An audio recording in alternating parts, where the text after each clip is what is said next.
My mother kicks me out because I don't want to share my college fund with my step-siblings. She doesn't like what happens next either. So, a bit of background before getting into what happened. I am a 17-year-old girl living with my mother, who is 43, my stepfather, and my 2 step-siblings. I have a younger stepbrother and stepsister, but we are not close. My stepbrother, let's call him Jackson, is a year older than me, and my stepsister Emma is 2 years younger than me. We all go to the same high school, but we don't have mutual friends and have never been close. My mother married their father after dating for almost 5 years. The wedding was 3 years ago, but our families have been living together for 6 years. The wedding was just a formality. As for my father, he unfortunately passed away when I was very young, so I never got to spend much time with him. I barely remember him because I was very young when he passed away. My parents never married, and my father's family did not approve of my mother because she was a bit of a party girl and did not have a good reputation back in their hometown. So they lived together for a short time, but did not marry because his parents would have probably cut him off. He was diagnosed with late-stage leukemia when he was only 27, and by the time they found out, it was too late to do anything. Fortunately, he had time to put his affairs in order and managed to set up an educational fund for me for after he was gone, so I wouldn't have to worry, and my mother wouldn't have to struggle so much after he passed away. I've always known about this since his lawyers told me when I was old enough to understand these things. My father's lawyer controlled the money, but after I turned 18, I would have full control over the fund. For a long time after my dad died, it was just me and my mom, and I got used to it. Then my stepfather came into the picture when I was around 8, and after dating for a while, we all moved in together. My mother had moved out of the town where we used to live because she said it was too painful to live in the same place where she and my dad had met, although I think it was because of her reputation. I never met my grandparents on my father's side because they never showed any interest in meeting me. Occasionally, we visit my mom's parents, and they are nice enough, but my mom's family is not really close-knit. So when I moved in with my stepfather and his kids, I had high hopes because I thought I was finally going to have a big, happy family. But unfortunately, my new family didn't live up to that, and I don't blame them for it, but it was quite disappointing for me. When I was younger, it wasn't that they made me feel unwelcome or treated me badly, but there was just something really off about the energy of everyone. We all lived together, but it never really felt like a family, and I never connected with either my stepfather or his kids. We lived in the same house, but they never made a real effort to make me feel comfortable or get to know me. I tried several times, but they didn't seem very enthusiastic, so I gave up after trying for a couple of months. I accepted that we were more like roommates than a real family, and that was that. I didn't idealize it. My mother, however, was a different story because they treated her differently. That energy towards my mom was completely different, and they really treated her as part of the family. I could be very wrong here, but I feel like part of the reason my step-siblings and stepfather were happy to include my mom and pretend to be a happy family with her and exclude me was because my stepfather's ex-wife had been a nightmare. I never met her personally, but I've heard about her, and from what I've heard, she was a total gold digger who left my stepfather almost penniless after the divorce. He had to rebuild his life from scratch, and to make things worse, he also had to take care of my step-siblings on his own. Their mother gave up custody and abandoned them to go off with her new lover shortly after the divorce. Finding a woman like my mother, who is the exact opposite of his ex-wife, was probably great for all of them, but I was not really necessary in that scenario, and that's exactly how they made me feel. I can't pinpoint it, and I can't think of examples right now, but it was just based on vibes and energy. I always had that feeling that despite being part of the family, I was not really part of the family. My only comfort was the fact that I might be overthinking things, and that's what I used to tell myself whenever things got a bit tough for me. It feels strange to say this, but I was actually a bit jealous because I felt my mother had finally found her people, but I was not included. I don't think that's a good feeling for a child, but that's how my childhood was. I started to resent all of them after a few years because it was like they had left me behind or something. I never mentioned it to anyone because it always seemed trivial and pointless, so I didn't want to make a big deal out of it by saying something, and that's how life was. I wasn't okay with it, but I was content. Now, getting to what happened a few days ago. I've been looking at colleges for the past few weeks because I'm supposed to graduate in a few months, and I need to start sending out applications. I wasn't worried about money because, as I said, my mother always told me there was a fund set aside for me, and that's what I was going to use. But then, a few days ago, my mother said she needed to talk to me about something very important. She told me that my stepfather had not been able to save money for his kids to go to college, so she needed me to help out the family and let my step-siblings use the money from my college fund as well. Jackson had taken a gap year and was about to start college at the same time as me, so that's what the conversation was really about. Legally, my mother couldn't control the funds because, in his will, my father made it clear that only I could control my money after I turned 18. And if I'm honest, I didn't want to share the money with my step-siblings. For one, I didn't consider them family, and I'm sure they didn't either. And second, even if I didn't end up using the entire amount my father left for me, I would still like to use the fund for myself. That kind of money could really help me get a good start and be useful for me when I get my own apartment and things like that, until I start earning my own money. Also, I had already saved a lot since I went to a public school instead of a private one, and my mother didn't have to spend money on my education until now. I was also a very good student, so I was expecting to get a scholarship at whichever university I decided to apply to and enroll in. Money had never been a concern for me, but now that I was becoming an adult and was about to turn 18 in a few months, I was starting to think about saving and earning money. Giving money from my funds to my step-siblings didn't seem like a good idea to me. So, I told my mom that I wouldn't be sharing those funds with them because I didn't think it was necessary. If Jackson really wanted to go to college, he could simply do what millions of kids do anyway, and get a student loan. My mom was not happy with my response and said I was being selfish, and I didn't disagree. I was actually being selfish and saw nothing wrong with it. So instead of arguing with her, I just told her that I was being selfish and was completely fine with it, because I didn't consider my step-siblings family. That's when my mom started yelling at me, apparently believing that what I said was nothing short of a criminal offense. It took me a few seconds to process the fact that she was losing her mind simply because I had told the truth and said I didn't consider my step-siblings family. The double standards were incredible, because on one hand, the family had treated me like an outsider for the last 8 years, and she never seemed to notice, or maybe she did and just didn't care. But when it came to me, I had to consider them family and treat them as such without any reason. I tried to talk to her calmly and without yelling in her face, but it was pointless because she was already out of control, calling me ungrateful and other things. So I waited for her to finish yelling at me, and then I told her she could yell at me all she wanted, but I wasn't going to change my mind. The only thing yelling was going to achieve was to alienate me even more and make me feel even less inclined to help them in any capacity. My mom calmed down a bit after I said that, and I thought we were finally going to have a rational discussion where I could express my feelings, but that was naive of me. I had forgotten that in that house, my feelings didn't matter at all. The only thing that mattered was if my mom, my stepdad, and my step-siblings were happy. My happiness was not important to any of them. So after my mom calmed down, she told me I had a week to decide, but after that, she would be forced to kick me out of the house. I thought she was joking because it was simply ridiculous, but she told me she wasn't, and since my birthday was near, in less than a month, she wouldn't even be legally obligated to let me live with them anymore because I wouldn't be a minor. So I would be out of the house and completely alone if I didn't agree to share the college fund, which, I reiterate, my father had created specifically for me with my step-siblings. I could hardly believe that my own mother would say something like that and put me in such a difficult position just for the sake of my step-siblings when I was supposed to be her own daughter. It seemed that being okay with her new husband was more important than her daughter, and now I understood that. She told me to be careful and think about this because this decision could cost me everything, and then she left the room while I sat there trying to process what she had just said. It was incredibly insulting for me to be treated that way by my own mother, and that day I decided to leave that house no matter the cost.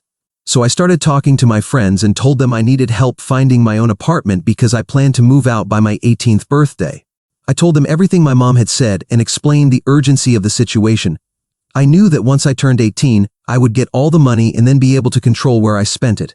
Yes, I would have to stick to a budget and choose my career and college carefully, but it was worth it because that meant I could at least move out and live on my own instead of enduring my family, or rather, forcing them to tolerate me. Because after that conversation with my mom, it was clearer than ever that I wasn't welcome in that house at all, and had really been an afterthought all these years. I hadn't been overthinking anything. In fact, I might have been underestimating things because I never saw this coming. A few days passed, and a friend told me she had managed to talk to a cousin who was also applying to the same colleges as me because we had an interest in the same field. She planned to live in an apartment because she wanted to be independent from the start, and my friend suggested I get in touch with her so that if we ended up going to the same college, we could rent an apartment together and live there. I thought it was a great idea and got in touch with my friend's cousin almost immediately. We sorted everything out, and I also told her my situation, and she seemed very understanding, and I could see she was a good person, and we would get along well. So that part was resolved, and the only thing I had to worry about was where I would live until college started, as there were still several months to go. But it turned out to be quite easy for me to resolve that because my friends told me I could go live with them until college finally started. It was a complicated and risky plan, but I was willing to go through with it because anything would be better than living with my mom and these people. Because the way they were treating me after that fight with my mom was horrible. And I don't mean horrible in the sense that they were talking badly to me or torturing me or anything, but what they were doing was much more humiliating. Everyone had banded together against me and acted like I was the most disgusting creature that had ever existed. Like if I walked into a room, everyone would instantly stop talking and go back to their own rooms. They gave me sidelong glances all the time and refused to even talk to me as if I had done something wrong. It was humiliating, and I felt like running away because it just felt so bad. It took me a while to find something for myself, but I decided that as soon as my friends were ready to take me in, I would leave this place. So the day my mom spoke to me again to ask if I had changed my mind, I decided to tell her the truth and then leave.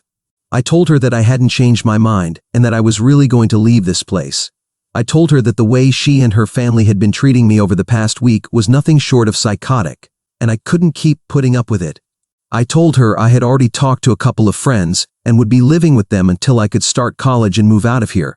I told her I never wanted to see her again, so she was free to throw me out, and I wouldn't care. I already had a plan in mind, so it didn't surprise me much when my mother yelled at me again and told me I needed to get out of her house because it wasn't a place for selfish and ungrateful girls like me. I left quite happily and was glad to see them for the last time, but that wasn't the end of the road for my plan. During the time I spent in my room completely alone, I had been thinking of ways to get back at my mother. Since she married my stepfather, life had changed for me, and not in a good way, but she didn't even seem to care because she was happy with her new family. I had tried to be happy for her and suppress my own feelings about it, but now it was very obvious that she didn't care about me at all, and her stepchildren were more important to her than I was. The way she had been treating me made me feel awful, and I had decided that I wasn't going to let this go unanswered. So that's why, as soon as I left the house, I decided to tell the whole truth about her and let everyone know what kind of person she really was. The only reason I even waited a week to leave her house and then talk about her ridiculous demands was that I didn't want her to have any access to me to even tell me how disappointed she was in me or whatever. Because no one in their right mind would ever support the things she had said to me, so when everyone found out, a storm would start for her. So once I had moved in with a friend, I decided to go on my social media and make a post about my mother. I wrote about the incident that took place and how my mother had been yelling at me just because I didn't want to contribute to her stepchildren's college fund. I also mentioned that none of them had ever treated me like family, but my mother never seemed to have a problem with that. It was only a problem when I did the same to them. I gave more details than in this post, recounting specific incidents where I felt completely excluded. I talked about the double standards. I also mentioned how she had practically forgotten about me once she started living with her new family. And I also said that I found her to be the most selfish creature on this planet due to the way she had been behaving with me just for saying no to something completely ridiculous. Any sane person in my position would have said no, as the money she was talking about had been left specifically for me by my father. It wasn't for anyone else to use, and I didn't think it was fair to demand that I share it with people who never made me feel like part of their family. I might have even considered it if my step-siblings had been kind to me at some point, but that wasn't the case here. I was really frustrated and let out all my frustration in that one post. I knew this would negatively affect my mother, since she had a lot of people following her, including my father's friends and their children. But at that moment, I simply didn't care and wanted to get back at her. To be honest, she had been my only source of support and happiness throughout my life, because I only had one parent to rely on, and my grandparents weren't really in touch with me. She had been my first and most important friend, So when she chose my step-siblings over me, it felt like a huge betrayal. I was really hurt and just wanted to get it all out of my system without worrying about the consequences. So I made that post, and exactly what I expected to happen happened. I received several messages from my mother saying I had ruined her life because everyone had seen that post, and it had been shared numerous times. My mother was quite popular in her circle of friends, so it was no surprise that people were just looking for an excuse to talk about her, and I had thrown fuel on the fire. She tried calling me several times, but I didn't answer any calls or respond to any texts. I was just very sad and had hoped that making that post would make me feel less upset. But the messages my mother sent me after that only made me feel worse about my decision. I could tell from her messages that she was really devastated by this. She said things like she never expected me to do something like this, that she had raised me to be kind and compassionate. But I was the opposite of both, and she couldn't even believe I was her daughter. And then she pulled out the big one and told me that if my father were alive today to witness this vengeful and malicious side of me, he would be terribly disappointed and wouldn't even want to be related to me. That really hit me hard, and I felt like I was doing something horrible. I started to rethink everything, and that's what finally brought me here. And at this point, I don't even know if it was right for me not to want to share my college fund with my step-siblings. I don't know if I should try to make things right with my mother and the others, because I don't even know if I can face them after what I did. But also, this could be a very clever way to try to manipulate me, and if it is, it's definitely working. That's why I need you all to help me, because now that you have the facts, you can give me your unbiased point of view. So, am I the bad one for refusing to share my college fund with my step-siblings and then making a post against my mother? Update 1. First of all, thank you very much for the response. Many of you sent me really kind messages, and that made me feel better about myself and what I did. I guess I needed that to see things as they are. I was about to give my mother another chance just because I wanted to see the good in her and wanted to believe she wasn't a bad person. But what kind of mother says and does the things she did? She's simply not a good person, and it's time for me to accept that instead of trying to fight it. So I blocked her to make sure she couldn't contact me again. I knew that if she texted me again, it would only be to manipulate me or to make that post go away. I don't want to delete that post. I want it to stay up at least until she apologizes to me. She knows where I am because my friend's mother told her I was living with them, so she knows where to find me. And despite knowing this, if she doesn't reach out to me, I'll take it as a sign that she doesn't care about me and that she's more concerned about her own reputation. Update 2. So, it's been 2 weeks since I've been living with my friend and moved out of my stepfather's house. After that post, I had absolutely no contact with anyone in my family. I went to school for a couple of days and saw Emma a few times, but she just gave me a really nasty look and pretended I wasn't even there. It's not surprising considering the fact that they are practically experts at pretending I don't exist. They've been doing it for the past 8 years, so they must have found it easier now. Anyway, my mother finally came to visit me yesterday afternoon.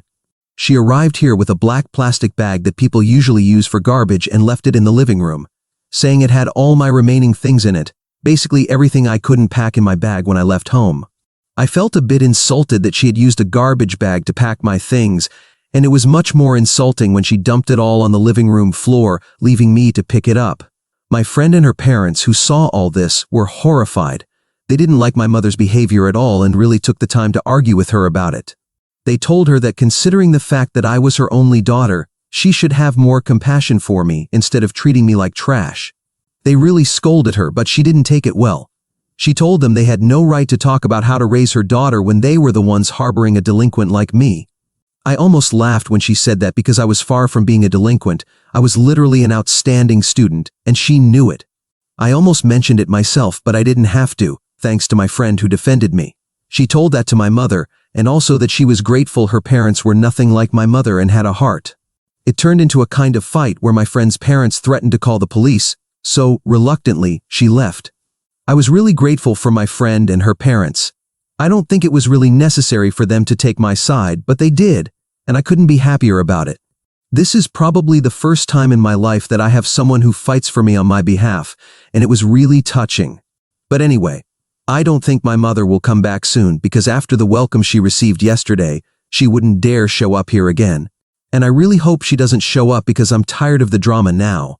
I want to move on with my life and start a new chapter, but I can't do that if she keeps showing up over and over again. So I hope this is the last time I encounter her. Update 3. Hello again. It's been a long time since we last saw each other. I haven't updated in quite a while, I think a couple of months, but you can't blame me for that. It was because I was applying to universities and trying to get into a good one with a scholarship. I've been working really hard, and it all paid off. I'm in my first choice of university, and yes, I'm following the plan I came up with a couple of months ago. My friend's cousin, who is also applying to the same universities, was also accepted here, and we are going to rent an apartment and live together. She is a very sweet girl, and the fact that she is my friend's cousin is just the icing on the cake because this way, I can keep in touch with everyone. I know many are waiting for an update on my mother and not how I'm doing in life, but don't worry, I have something to tell you about her. But since it's a bit long, I left it for the end. My mother showed up again at my friend's house, and this time things got really ugly. She was yelling, demanding that I delete the post I made and write a public apology. I think she woke up very optimistic that day, because it was clear that after all that, it wasn't going to happen. She was literally calling me ungrateful and other very unpleasant things, while demanding like a good narcissist that I help her fix her life, because the post was affecting her a lot. By then, I was a bit unsure of what to do because everything happened so fast, and I didn't know if she could get more violent. The situation escalated quickly and turned into a big fight. There was struggling, yelling, and a lot of chaos. At one point, she grabbed my arm and started dragging me as if she were kidnapping me. All the while, she was yelling for me to delete the post. My friend's parents finally called the police to intervene, in addition to helping me break free, because the situation was out of control. The craziest thing about all this is that my friend was recording a video of the whole scene with her phone. When she told me, I couldn't believe it, but I decided to upload it to my social media. So now, not only is there a post telling everyone how she treated me all these years, but also a video with evidence. I even hope some YouTube channel picks up this story so that what my mother did to me goes viral and gets even worse. When the police arrived, she had already calmed down a bit, but anyway, my friend's parents explained to the officers what had happened, so they took her away. After I found out my friend had recorded the video, I thought about using it as evidence, but honestly, I didn't have the strength or desire to waste my energy on my mother. After all, I don't know if I can even consider her that. Besides, the video is on my social media, and I don't know if it can be used as evidence. If it can, perfect, but I don't want to know anything more about her. I know many expect a stronger revenge against my mother, but if you were in my shoes, you'd probably be as exhausted as I am from so many years of living through this, so the best thing for me is to cut all ties with her, especially because now I have moved to the university and won't have her around.